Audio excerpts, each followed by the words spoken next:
YSR 9 news కి స్వాగతం. చనిపోయాడనుకొని పోలీసులకు ఫోన్ చేసిన స్థానికులు తీరా వచ్చి చూస్తే షాక్. హనుమకొండ రెడ్డిపురం కోవెలకుంటలో ఓ వ్యక్తి ఈ రోజు ఉదయం 7 గంటల నుంచి 12 గంటల వరకు నీటిలోనే ఉన్నాడు. అది గమనించిన స్థానికులు కేయూ పోలీసులకు మరియు 108 సిబ్బందికి సమాచారం ఇవ్వడంతో ఘటనా స్థలానికి చేరుకున్న 108 సిబ్బంది మరియు పోలీసులు ఆ వ్యక్తి మృతి చెంది ఉంటాడని బయటికి లాగి చూస్తే బ్రతికే ఉన్న వ్యక్తి. అతడు నెల్లూరు జిల్లా కావలికి చెందిన వ్యక్తిగా గుర్తింపు. 10 రోజుల నుండి గ్రానైట్ క్వారీలో 12 గంటల సేపు ఎండకి పనిచేసి తట్టుకోలేక నీటిలో సేద తీరడానికి వచ్చానని పోలీసులకు తెలిపాడు.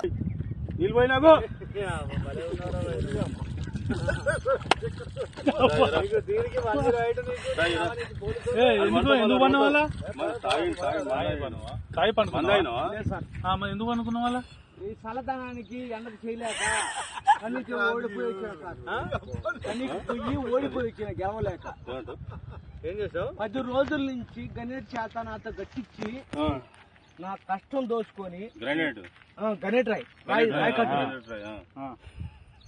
నాకు అంటే డబ్బులు ఇచ్చారు కానీ క్షమ.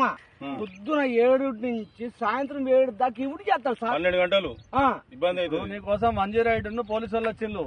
నువ్వు చనిపోయినా అని కంప్లైంట్ చేస్తే పోలీసు వాళ్ళు వచ్చింది నీకోసం. ఏడు చేస్తావు పని నువ్వు? కాజీపేటలో సార్. ఎవరి దగ్గర? ఇక్కడ దాకా ఎట్లా వచ్చినావు? ఎవడైనా సార్ అడ్డమైందే. అంతేనా? తీసుకుపోయాడా వదిలిపెట్టాడా అయిపోయిందా పని, వచ్చాడు డబ్బులు.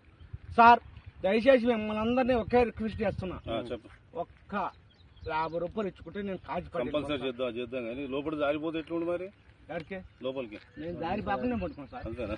ఏదో పట్టుకున్నావు? అది రాయి పట్టుకున్నావు? ఏం పట్టుకున్నావు? రాయిని పట్టుకున్నా. అయితే ఏ రాయి పట్టుకున్నావు? మా వాళ్ళు చచ్చిపోయినా